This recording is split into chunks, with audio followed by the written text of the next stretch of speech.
nkubwire guhera uyu munsi undi Uwiteka mbere ya byose ntakimunanira. Abo bakobwa n'amafaranga banyura muri we, mukizwe neza ibyo bindi byose azabisobanura. Umva mukobwa reka nkubwire guhera uyu munsi undi Uwiteka mbere ya byose ntakimunanira.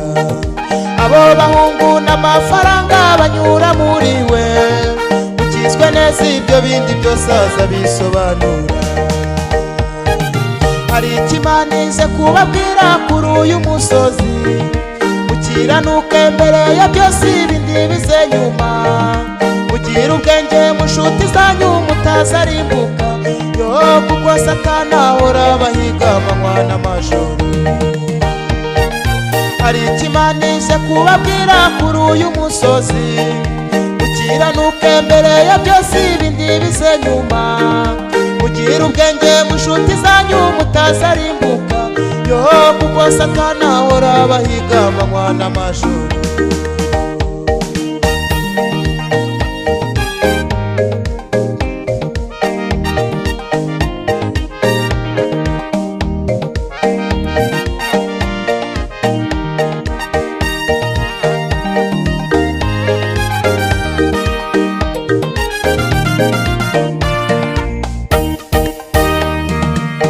Mukobwa reka nkubwire guhera uyu munsi ugira inshuti yitwa umusore ntabwo ari wo muti.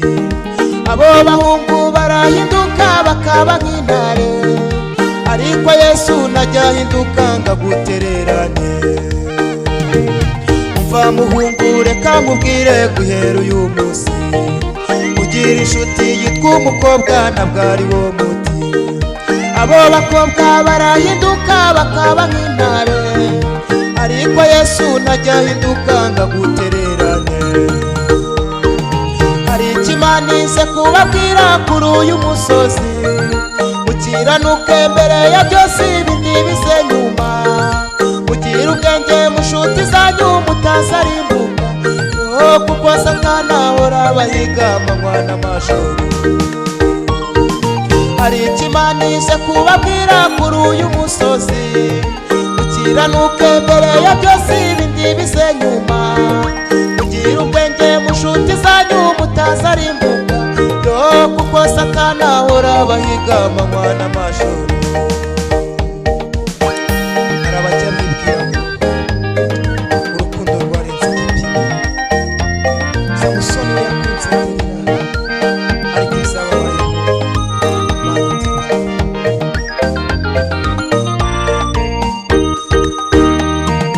Samusoni yakunze Delila birenze igipimo, aho gutwita inda iva mu mwana batwitiye urupfu.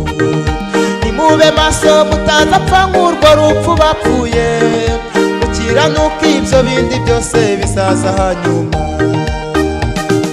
Samusoni yakunze Delila by'intangarugero, aho gutwita inda iva mu mwana batwitiye urupfu.